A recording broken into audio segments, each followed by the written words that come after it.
नमस्कार, आदाब, सत श्री अकाल। जैसा कि आप लोग देख रहे हैं कि अभी हमारे जंतर मंतर पे दिल्ली में पिछले कई दिनों से छात्रों का एक बड़ा आंदोलन चल रहा है।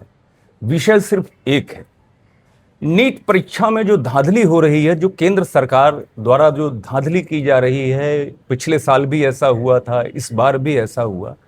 इससे हमारे नौजवान साथियों को, हमारे देश के जो मुस्तकबिल हैं, जो हमारे देश का भविष्य है, उस भविष्य को बड़ी दिक्कतों का सामना करना पड़ रहा है। आपसे बताना चाहूंगा कि उनके इस प्रोटेस्ट में इस देश का एक एक नागरिक, चाहे वो जिस तरीके से उन नौजवान बच्चों का सपोर्ट कर रहा है, कोई अगर उस जगह पे धरना प्रदर्शन या प्रोटेस्ट की जगह पे कोई अगर पहुंच नहीं पा रहा है तो वो अपने यहाँ से कोई खाना भिजवा दे रहा है। बहुत सारे जूनियर्स डॉक्टर्स की भी टीम वहाँ पे लगी हुई हैं। तो जो जिस तरीके से है, हमारे देश का नागरिक होने के नाते वो इस प्रोटेस्ट को भरपूर सपोर्ट कर रहा है। जैसा कि आपको पता है कि स्टूडेंट प्रोटेस्ट के समर्थन में सुप्रीम कोर्ट बार एसोसिएशन भी उनके साथ खड़ा है। हमारे बॉम्बे हाई कोर्ट की बॉम्बे बार एसोसिएशन ने भी इसका मुखर विरोध किया है।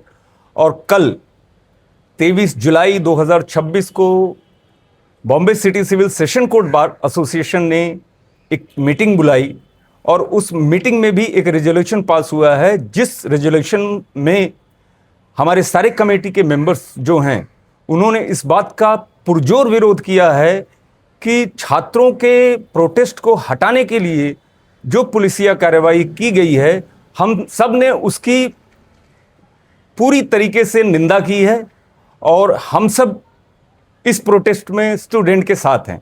अपनी बात को आगे बढ़ाने के लिए आज हमारे साथ हमारे बार के senior member advocate Atiq Ahmed Mirza साहब, मिर्ज़ा साहब हमारे साथ में हैं।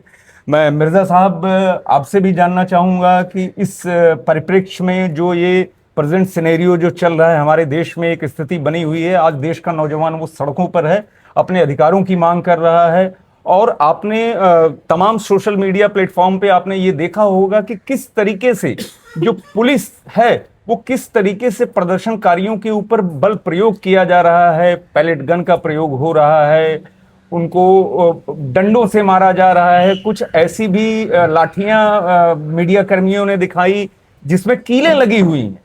क्या इस तरह का जो इस प्रोटेस्ट से का दमन किया जा रहा है, शायद ही मैंने कभी देखा होगा कि आजादी के बाद इस तरीके का कोई जो है कि प्रोटेस्ट का दमन किसी सरकार ने किया हो।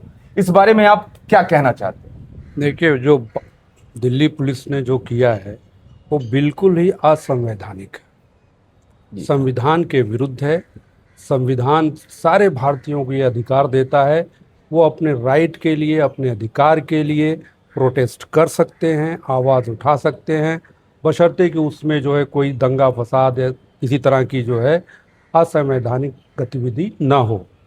मैं हुए थे और उनकी एक ही मांग थी कि आप मौजूदा शिक्षा मंत्री धर्मेंद्र प्रधान जी का आप इस्तीफा दिलाओ और जितने बच्चे सुसाइड किए हैं उनके परिवारजनों को मिनिमम 1 करोड़ रुपए की आप जो सरकारी सहायता होती है वो प्रोवाइड करें। उनकी ये 2 मांगे थी। अगर आप इन बातों को मान भी लेते तो आपका क्या चला जाता? बिल्कुल उनकी डिमांड जो है बिल्कुल जायज़ है, ये उनका अधिकार है। बिल्कुल गवर्नमेंट जो है आज 12 साल से लोकतंत्र को बिल्कुल ही ख़त्म कर दिया। लोग डरे हुए थे, लोग सहमे हुए थे, किसी तरह से उनके ख़िलाफ़ कोई आवाज़ नहीं उठाता था। जो भी आवाज़ उठाता था उनको झूठे केस लगा करके अंदर डाल दिया था। लेकिन ये देश के विद्यार्थियों ने फिर से लोकतंत्र को ज़िंदा कर दिया है। आप बोलने के अधिकार को लोगों को बता दिया है कि आपका संवैधानिक अधिकार है, कुछ भी कितना भी ये जुल्म करें आप खड़े हो जाओ, ये पीछे हो जाएंगे। आज वही हो रहा है, बच्चों ने सबको हक दिया है।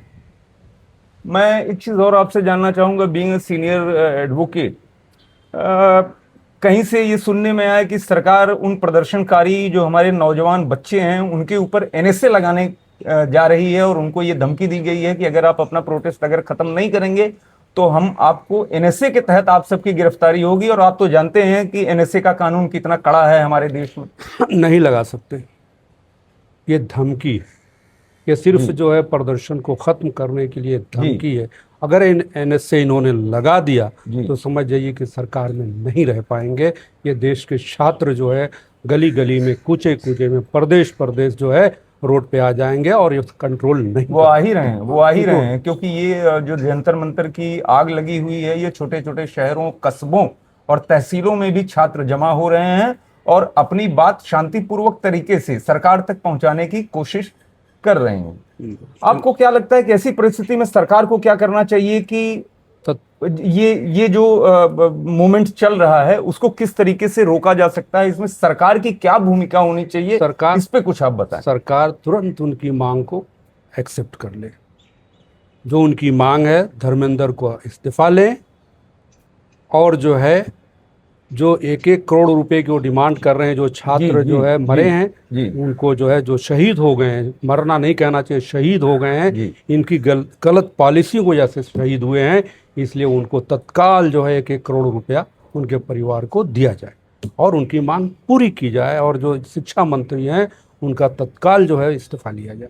नहीं तो मुझे बस एक चीज ये जाननी है कि आखिर एक, अगर बच्चों ने ये जिद कर ली है और बच्चों को ये लगता है कि नहीं, अगर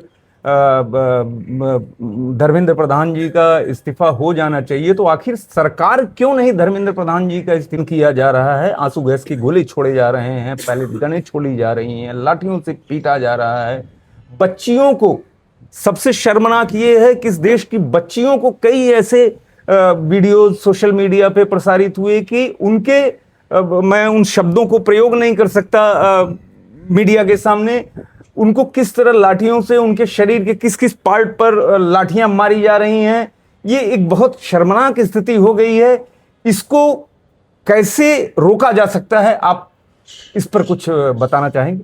देखिए, इस तरह की जिन लोगों ने हरकत किया है वो लोग भारतीय जनता पार्टी के गुंडे लोग थे। वो पुलिस नहीं थी, वो गुंडे थे।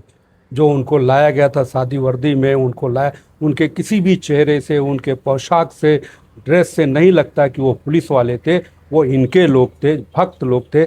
आकर के बच्चों के साथ जो इन्होंने किया है वो असंवैधानिक है, वो अपराध है। उनके खिलाफ, उनके विरुद्ध जो FIR होनी चाहिए। उन लोगों ने बच्चियों के जो है गुप्तांगों में डंडा डालने की कोशिश किया, उनके छाती पे चढ़ करके पुलिस वाले मारना चालू किए। ये बिल्कुल असंवैधानिक है, ये गुंडागर्दी है। गवर्नमेंट की, सरकार की ये गुंडागर्दी है। धमकी दे करके, गुंडागर्दी करके ये इनके आंदोलन को दबाना चाहते हैं, लेकिन दबेगा नहीं। छात्र जाहिल नहीं है, अनपढ़ नहीं है, वो सारी पढ़ रहा है, वो समझ रहा है। ऐसे ऐसे बाइट आप देखेंगे सोशल मीडिया पे कि बच्चे जो है, जो संविधान की बात करते हैं, आर्टिकल की बात करते हैं, ये कोई नहीं कह सकता, उनको अब दबा कोई नहीं सकता। जी, आप इतने महत्वपूर्ण विषय पे आपने वक्त निकाला और ये मैं समझता हूँ कि इस देश के हर नागरिक की जिम्मेदारी भी है कि इस ऐसे कठिन वक्त में स्टूडेंट के साथ वो खड़े हों। बिल्कुल, हम लोग जो है छात्रों के साथ, छात्रों के अधिकार के साथ, उनके ऊपर जिस तरह का आतंक, इसको आतंकवादी कहा जाएगा, पुलिस का बर्बरता, जी, जिस तरह से उन लोगों ने किया है, बिल्कुल इसकी हम निंदा करते हैं और हम लोग छात्रों के साथ। बहुत बहुत धन्यवाद आपका मिर्ज़ा साहब, और बहुत बहुत शुक्रिया। आप सबका भी बहुत बहुत शुक्रिया। जैसा कि आपने देखा कि जंतर मंतर पे जो छात्रों का एक मूवमेंट शुरू हुआ था, धीरे धीरे वो देशव्यापी होता चला जा रहा है। बहुत सारे संगठन, बहुत सारे लोग, जो चाहे व्यक्तिगत हों, चाहे वो सामूहिक रूप से हों, वो सब इस आंदोलन का समर्थन कर रहे हैं।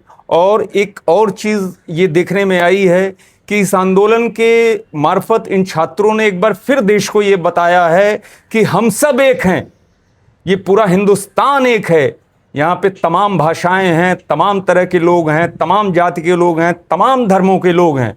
बावजूद इसके भारत सिर्फ एक है, हम सब एक हैं।